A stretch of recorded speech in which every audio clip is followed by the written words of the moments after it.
Summer days in Misrata, Libya's third largest city and economic hub. Private development like this beach resort in recent years has made this a destination for holidaymakers across the country. Ahmed Al-Haji and his family are from El Jufra, a small city in the Libyan desert 500 kilometers away.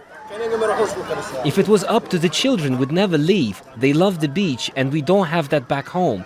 There's lots of games and rides and places for them to have fun.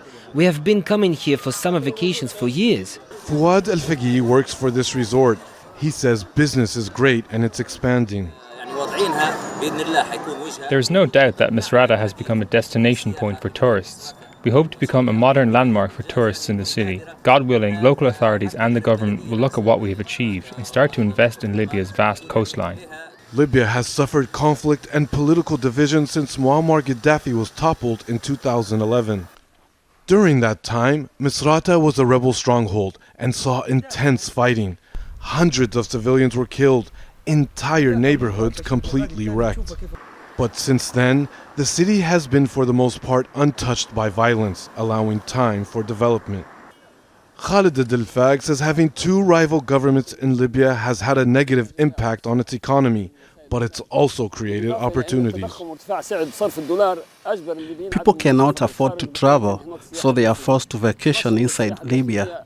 As a result of the surge in domestic tourism, business people are investing in resorts, amusement parks and restaurants.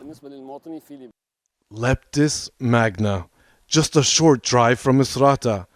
This ancient port city on the Mediterranean was built by the Romans more than 2,500 years ago. It's one of 5 UNESCO World Heritage Sites in Libya on its endangered list. Right now, only a few local people come to enjoy this site, but like many other areas, if it was renovated, it could be filled with tourists. Clear water, blue skies, and sandy beaches. Libya has Africa's longest Mediterranean coastline, nearly 1,900 kilometers. Much of it is undeveloped, but that's starting to change. Private investors are developing small beach resorts like this one across the country. But because of the conflicts in Libya, most countries advise their citizens to stay away. Yet people here hope lasting stability can be achieved and Libya can prosper. And maybe then the world will start to come and see how beautiful this country really is. Malik, Traina, Al Jazeera, Misrata.